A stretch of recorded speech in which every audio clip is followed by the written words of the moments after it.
ராதே கிருஷ்ணா. எல்லாருக்கும் நமஸ்காரம்.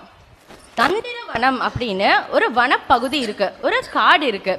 அங்க ஜானுதேவர் சத்யவதி அப்படின்னு ஒரு தம்பதிகள் இருக்கா. அவளுக்கு புண்டரீகன் அப்படின்னு ஒரு புத்திரன் இருக்கான்.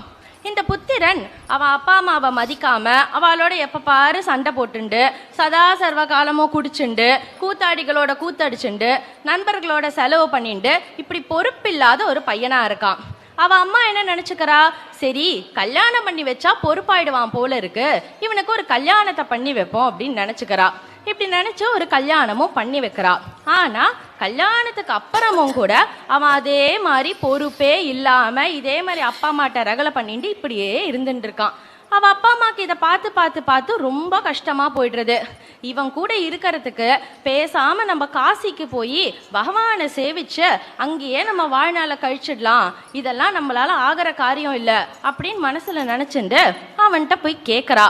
பா, இந்த மாதிரி எங்களுக்கு காசி போகணும்னு ஆசையா இருக்கு, எங்களை கூட்டிட்டு போறியா அப்படின்னு கேட்கறா.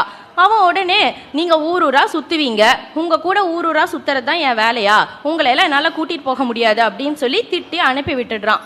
அந்த நேரத்துல ஒரு பஜனை கோஷ்டி காசிக்கு போயிட்டு இருக்கு. இவன் அதை பார்த்துட்டு சரி இதோடய நடந்து போயிடுவோம் அப்படின்னு பஜனை கோஷ்டியோடையே நடந்து போயிட்டு இருக்கா. இப்படி போயிட்டு இருக்கிறச்ச இவன்ட்ட கொஞ்சம் காசு இருந்துட்டு இருக்கு. தினம் பழையபடி நண்பர்கள் வரா, கூத்தாடிகளா வரா, எல்லாரோடையும் செலவு பண்ணிட்டு சந்தோஷமா இருக்கான். கொஞ்ச நாள்ல எல்லா காசும் கரைஞ்சு போயிடுறது. ஆத்து பக்கம் யாரையுமே காணோம். அப்பதான் இவனுக்கு புரியறது, காசு இருந்தாதான் நம்ம எல்லாரும் மதிப்பா, காசு இருக்கிற நிலைமையில தான் நம்மளுக்கு நண்பர்கள் கூட இருப்பா, எதுவுமே இல்லாதப்போ நம்மள யாருமே மதிக்க மாட்டா அப்படின்னு இவனுக்கு புரியறது. இவனோட ஆத்துக்காரி இவன்ட்ட சொல்றா, என்ன இருந்தாலும் உங்க அப்பா அம்மாவை நீங்க இப்படி தனியா அமைச்சிருக்க கூடாது, இப்படி நீங்க பண்ணிட்டேலே, வாங்க நம்ம போய் அவளை கூட்டிட்டு போலாம் அப்படின்னு சொல்றா. சரின்னு இவனும் கூட்டிட்டு போறதுக்காக 2 குதிரையை எடுத்துட்டு கிளம்பி போறான். போற வழியில அவ அப்பா அம்மாவை எப்படியோ ஒரு வழியா கண்டுபிடிச்சுடுறா. பிடிச்சதுக்கு அப்புறமா அன்னைக்கு ராத்திரி ஆசிரமத்துல இவ எல்லாரும் சேர்ந்து தங்கிக்கிறா. அப்பயும் இவன் என்ன பண்றான், இவனும் இவன் ஆத்துக்காரியும் ஒரு குடிசைக்குள்ள போய் தூங்கிண்டு இவ அப்பா அம்மாவை குதிரையை பார்த்துக்கோன்னு சொல்லி அவளை காவலுக்கு வச்சுட்டு போயிடுறான். வச்சுட்டு இவ உள்ள போய் தூங்கிடுறா. அன்னைக்கு ராத்திரி இவனுக்கு வினோதமான ஒரு சத்தம் கேட்குது. ஜல் ஜல் ஜல் ஜல் ஜல் அப்படின்னு சில கொலுசு சத்தமும் பொண்ணுங்களாம் பேசி சிரிச்சுட்டு போற சத்தமும் கேட்கறது. இவனுக்கு ஒண்ணுமே புரியல. அர்த்தராத்திரியில யாரடா இங்க வரா அப்படின்னு வெளியில போய் இவன் எட்டி பார்க்கறான். பார்த்தா 4 பொண்ணுங்க குடத்துல தண்ணியை தூக்கிண்டு அழுக்கு துணியோட பக்கத்துல இருக்கிற ஆசிரமத்துக்கு வரா.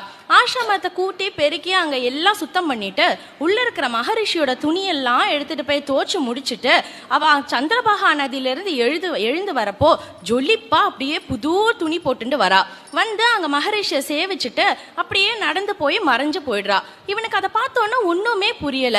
இது கனவா இல்ல நினவா, என்ன அவா பாட்டுக்கு வந்தா திடீர்னு மறைஞ்சு போயிட்டா, இது இன்னைக்கு தான் நடக்கிறதா இல்ல தினமுமே நடக்கிறதான்னு அவனுக்கு ஆச்சரியமா இருக்கு.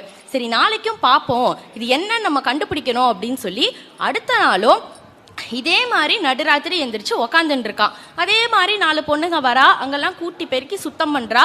திருப்பி அவ அழுக்கு துணியோட வந்துட்டு ஜொலிப்பான ஒரு துணியோட வெளியில போறா. இவனுக்கு ஒண்ணுமே புரியல. மனசு தாங்காம போய் கேட்டுடுறான், என்ன நீங்க வரப்போ அழுக்கு துணியோட வரேள், போனப்போ ஜொலி ஜொலி ஜொலின்னு போறேள், எப்படி இப்படிலாம் நடக்கிறது அப்படின்னு கேட்கிறப்போ அவ 4 பேரும் சொல்றா, நாங்க 4 பேரும் கங்கா, யமுனா, கோதாவரி, காவேரி, நாங்க 4 பேரும் புண்ணிய நதிகள். மனுஷா அவ பண்ற பாவங்களெல்லாம் எங்க கிட்ட வந்து களைஞ்சுண்டு போயிடுறா.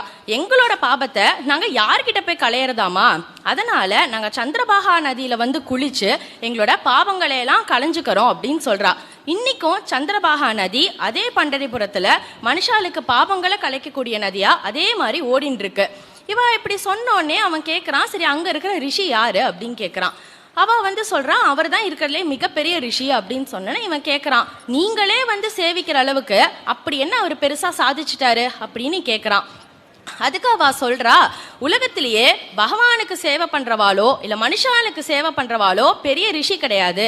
யார் ஒருத்தன் அவன் அப்பா அம்மாவுக்கு சரிவர சேவை பண்றானோ, அவன் அப்பா அம்மா இருக்கிற வரைக்கும் நல்லா பாத்துக்கிறானோ, அவளோட கடைசி காலம் முடிஞ்சா அவ காலம் ஆயிட்டதுக்கு அப்புறம் அவளோட கர்மாவை சரியா பண்றானோ, அவரு தான் மிகப்பெரிய மகரிஷி ஆக முடியும். அப்படி தன்னோட அப்பா அம்மாவுக்கு எல்லாத்தையுமே சரிவர செஞ்சதுனால இந்த குக்குட மகரிஷி தான் இருக்கிறதுலயே மிகப்பெரிய மகரிஷியா இருக்கார் அப்படின்னு சொல்றா. சொல்லிட்டு இவாளே சொல்றா, ஆனா நீ அந்த விதத்துல தவறிட்ட, நீ உங்க அப்பா அம்மாவை ஒழுங்கா பாத்துக்காம போயிட்ட அப்படின்னு சொல்றா. இவனுக்கு அப்பதான் புரியறது, இவனுக்கு மனசு ரொம்பவே கஷ்டமா போயிடுறது. சரின்னு இவனும் அவளை காசி கூட்டிட்டு போறான். இது வரைக்கும் என்ன பண்ணா, இவா 2 பேரும் குதிரையில ஏறிண்டு அவ அப்பா அம்மாவை நடத்தி கூட்டிட்டு வந்தா. ஆனா இந்த தடவை இவ அப்பா அம்மாவையும் குதிரையில ஏத்தி வச்சு காசிக்கு கூட்டிட்டு போறான். கூட்டிட்டு போய் அங்க அவ செய்ய வேண்டிய கர்மா எல்லாத்தையும் கூட இருந்து செஞ்சு அவ பார்க்க வேண்டிய இடங்களை எல்லாம் பார்க்க வச்சு பத்திரமா திருப்பி ஆத்துக்கு அழைச்சிட்டு வந்துடுறான். ஆத்துக்கு வந்ததுக்கு அப்புறமா அவ அப்பா அம்மாவுக்கு தினம் சேவை செய்ய ஆரம்பிக்கிறான். அவனுக்கு சின்ன வயசுல இருந்தே அப்பா அம்மா கிட்ட ரகலை பண்ணிட்டு இருந்தாலும் மனசுக்குள்ள தீவிர கிருஷ்ண பக்தரா இருக்கான். எப்படியாவது ஒரு நாள் கிருஷ்ணரை பாத்திர மாட்டோமா அப்படின்னு ஒரு ஏக்கம் அவனுக்குள்ள இருந்துட்டே இருக்கு. ஆனா நம்ம தான் அப்பா அம்மாவுக்கு சேவை பண்றோமே, இவாளை விட்டுட்டு போய் நம்ம கிருஷ்ணரை பார்த்தா யார் இவாளுக்கு சேவை பண்ணுவா, நம்ம இவாளுக்கு சேவை பண்ணியே ஆகணுமே அப்படின்னு சொல்லி சரிப்போ கிருஷ்ணரை இனி பார்க்க முடியாது அப்படின்னு நினைச்சுட்டு அவ அப்பா அம்மாவுக்கு சேவையை தொடர்ந்துட்டே இருக்கான். இப்படி இருக்கும் பொழுது ஒரு நாள் அவ அப்பா அம்மா மத்தியானம் தூங்குற நேரத்துல அவளுக்கு காலமிக்கி விட்டுண்டு உட்காந்துட்டு இருக்கான். வெளியில பயங்கரமா மழை கொட்டின்னு இருக்கு, ஒரே சேரும் சகதியுமா இருக்கு வீட்டு வாசல்ல. அப்போ திடீர்னு அவனுக்கு வெளியில இருந்து ஒரு குரல் கேட்கறது, புண்டலீகா அப்படின்னு யாரோ அவனை கூப்பிடுறா. அவன் இந்த குரலை கேட்டுட்டு, இருங்கோ நான் அப்பா அம்மாவுக்கு சேவை செஞ்சுட்டு இருக்கேன், முடிச்சுட்டு தான் வர முடியும் அப்படின்னு சொல்றான். கொஞ்ச நேரம் கழிச்சு திருப்பியும் புண்டலீகா அப்படின்னு ஒரு குரல் கேட்கறது. யார் இப்படி கூப்பிட்டுட்டே இருக்கா அப்படின்னு சொல்லி செத்த இது மேல நில்லுங்கோ ஒரு செங்கலை தூக்கி அவன் வீசுறான். வீசிட்டு இவன் பாட்டுக்கு அப்பா அம்மாவுக்கு காலமிக்கி விட்டுன்னு இருக்கான். கொஞ்ச நேரம் கழிச்சு திருப்பி புண்டலீகா அப்படின்னு 3வது தடவையா கேட்கறது. யார் இப்படி நம்மளை கூப்பிட்டுட்டே இருக்கான்னு யோசிக்கிறான். அந்த நேரத்துல அவ அப்பா அம்மா அசந்து தூங்கிடுறா. சரி போய் பார்ப்போம் அப்படின்னு வெளியே போய் பார்க்கறான். இவன் செங்கலை தூக்கி போட்டதுல செங்கல் 2ஆ உடைஞ்சு செங்கல் மேல காலை வைக்க முடியாம வச்சுண்டு அதை பேலன்ஸ் பண்ண முடியாம இடுப்புல கைய வச்சுண்டு சாக்ஷாத் அந்த கிருஷ்ண பரமாத்மனே வந்து இவனுக்காக அங்க காத்துட்டு இருக்காரு. இவனுக்கு பார்த்த உடனே மனசெல்லாம் பக்குன்னு ஆயிடுறது. ஐயோ கிருஷ்ணா, உன்னை போய் காக்க வச்சு நான் மகா பாவம் பண்ணிட்டேனே, நீ தானே நீ சொல்லக்கூடாதா அப்படின்னு கேட்குறான். அப்ப கிருஷ்ணர் சொல்றார், பொறு புண்டலீகா, புலம்பாத ரொம்ப, நீ உங்க அப்பா அம்மாவுக்கு சேவை செஞ்சுட்டு இருந்த, சரி உன்னை ஏன் டிஸ்டர்ப் பண்ணுவானே அப்படின்னு சொல்லி நான் இங்கேயே நின்னுட்டேன். உங்க அப்பா அம்மாவுக்கு நீ செய்யற சேவையை பார்த்து உனக்காக நானே இறங்கி வந்தேன். நீ தான் மனசுல நினைச்சுண்டியே என்னை பார்க்கவே முடியலன்னு, இப்ப பார்த்துட்டீல சந்தோஷம் இல்ல அப்படின்னு கேட்கிறாரு. அவனுக்கு கண்ணில் தார தாரையா தண்ணியா கொட்டுறது. இப்படி இவன் செங்கலை தூக்கி போட்டு இடுப்புல கைய வச்சுட்டு கிருஷ்ணர் நின்ன அந்த இடத்த தான் நம்ம பண்டரிபுரம் அப்படின்னு சொல்றோம். இந்த பண்டரிபுரம் மகாராஷ்டிரா மாநிலத்தில் இருக்கக்கூடிய சோலாப்பூர் அப்படிங்கிற இடத்துல இருக்கு. இப்படி நின்றுட்டு இருக்கிற கிருஷ்ணர் இன்னைக்குமே அங்க பாண்டுரங்கரா நமக்கெல்லாம் காட்சி அளிச்சுட்டு இருக்கார். இந்த கிருஷ்ணரை நம்ம எப்பவுமே பாடும்போது விட்டலா விட்டலா விட்டலா அப்படின்னு பாடுவோம். மராத்தி மொழியில விட் அப்படின்னா செங்கல்னு சொல்லுவா. செங்கல் மேல நின்னவன் அப்படிங்கிறதுனாலதான் அந்த பாண்டுரங்கனையே நம்ம விட்டலா விட்டலா விட்டலான்னு சொல்லிட்டு இருக்கோம்.